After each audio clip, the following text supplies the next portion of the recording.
his hands and he feels tired plans.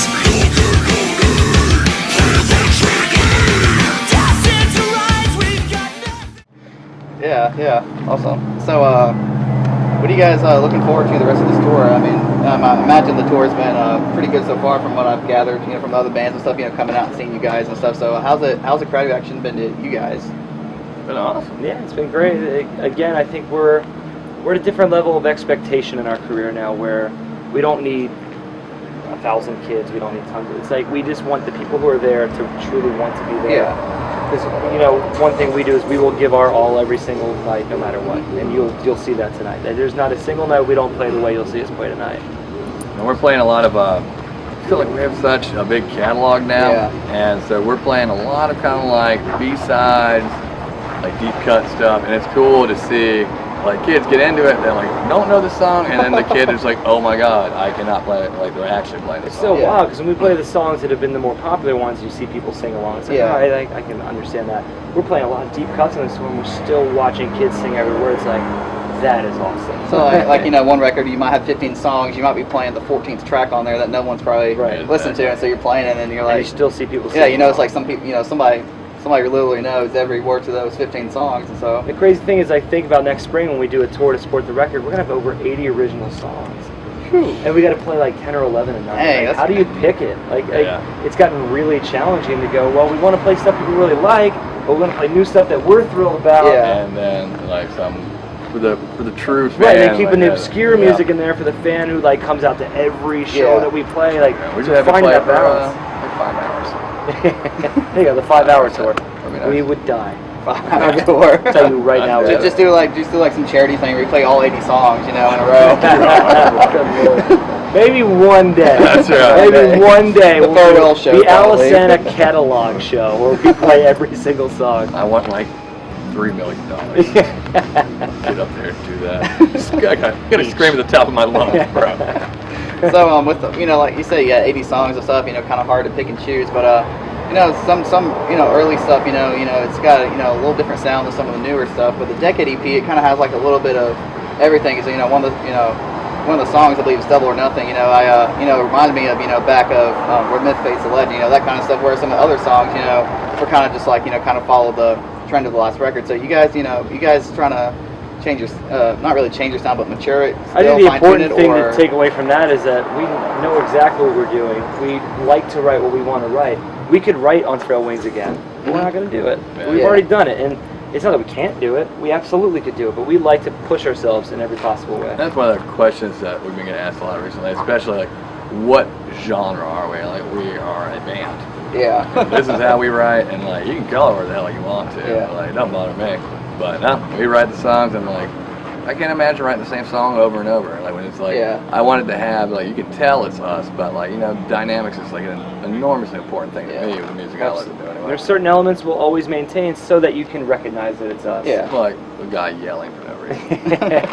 I will say though, from your music overall, vocally, lyrically and stuff, it's very different even in this day and age with all these bands who just care about who can write the heaviest breakdown or. We're gonna write this song to this band who's our old member saying "F you" to them many times. I mean, you guys still stick to what you do, but I mean you do it in a different way that where someone listens to it, it's identifiable, but it doesn't sound like the same. I don't know. I'm not going to drop any names, but same band out there playing the same breakdowns every single record. You know what I mean? So, I know, right? Good lord. Yeah, music's gotten real shitty. Yeah, man. Like it's the same thing. Like that's the cool thing, especially about and I love being an old guy that like has been in the music scene for so long, and like I know it inspires me, and like I still believe that inspires other people, and it's just a dogfight out there. Yeah, like, I'm not getting fired. It's just become so water. I mean, Nevermore on the Decade EP was written about that exact thing of like, hey, music belongs to all of us, and if you don't stand up and start fighting for it, it's just going to keep getting worse, and it will. And because so many bands these days now, they just want to be popular. And I love a breakdown as much as the next song. You gotta have a song in there too, man. Yeah. Like, the breakdown medley is just got to stop. One thing about breakdowns I really liked is I was listening to some older stuff. I was listening to some old Scarlet Jive earlier today at work, and Friends of ours, okay. Yeah. I was going to say also, they're one of those bands who's matured their sound too, but you can still hear, that's who they are when they with their new record. But I was thinking, like the breakdowns then, they had, there was like a little chug, but it had like guitar, a little squealing, just some kind of dissonant noise in there where, Sure. and I really miss that. I miss those intelligent old breakdown. I miss those old bands. I always that talk old about style. Unearth is one of my favorite high school bands I used to go to shows to all the time. Still some of the most intelligent breakdowns I've ever read. Yeah. And for me, it's between a bear to me. They probably write the Between a single most intelligent breakdowns you can write. So whenever it comes time to, hey, I think a breakdown should be here, those are the bands we reference. Okay. We don't reference the bands that are out there now. Yeah. This is no disrespect to them, but we go back to the classics. Honestly, We go back to the guys who knew exactly how to write a breakdown. It should be the other way around. The bands come out today should be looking at you guys, kind of thing, You're right. You're right. Interview over. You're right. Okay, so is there 80 song catalog? Is there any particular favorite song that stands out to you personally that's stood the test of time over all these years that you like playing live the most? Or? Nero's Decay is still one of them. Nero's is really And we're playing it on this tour. Okay. And I think I always think back to Nero's because it was the last song we wrote for Frail Wings. And we were what we were, for me, up to that song. When we wrote that song, we went, wow, we're on to something. That was like a full story in itself, and it uses a lot of visual lyrics, which like I love. Just like we're both bookworms and stuff. Like there's like so many like just killer lines just put together like just real well. Right. When I was like how old? Like I was 18, 19. When we were doing So I mean, it was like, so long ago. So that song still has a giant place in my heart. So whenever we play it, it's like, it takes. It's like I've traveled through time back to when we were. Awesome. Little ones. Well, one fun question before we wrap it up. This has been a question been asking all the bands. If there was an unlikely event to happen where Walter White from Breaking Bad or Daryl from The Walking Dead got into a fight, who would win? Two of my favorite anti-heroes on Earth. So. I've actually never watched this. I watched like the first season of Breaking Bad. Got all depressed, man. Poor guy's got cancer. Here's the thing. better. Okay, here's the Better. thing. You want a sort of a detailed answer. Daryl Dixon is awesome, and if we were suddenly in an apocalypse, I would walk right to him.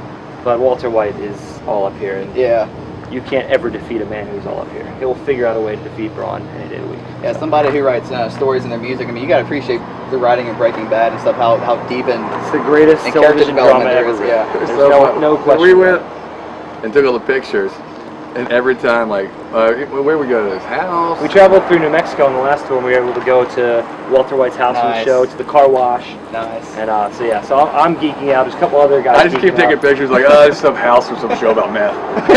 and Shane's taking pictures going, well, one day I might watch the show and this will be cool. I'm like, damn you. I'm like so excited. I'm like holding the stickers and shit. Like, One thing I've wondered about the house though is like the people who own it, are they out there when you go by? she was a very nice, sweet lady. Do they let None you of- inside? No, well, none of the interior shots were shot at her house. Oh, All the exterior was at her house, and the inside was a set. Did you see some like big bands that like roll through like tour bus? And all she ever asks for is she just wants your seat. So she posed in pictures with us. In fact, like when we got there, she just happened to be outside. Yeah, And she was I super see nice. pictures on Facebook from anywhere from like bands from around here in North Carolina and Boca, to big bands like A Day to Remember, all stopping through there and stuff on tour and all that. And she said that Big we pictures. asked her how Vince Gilligan chose her house, and she said that he was just driving through the neighborhood and said, "That's the one," and knocked on her door himself and said, "I want your house for this show." Dang, And she was that's cool with it. That's pretty awesome. Yeah, it's awesome. All right.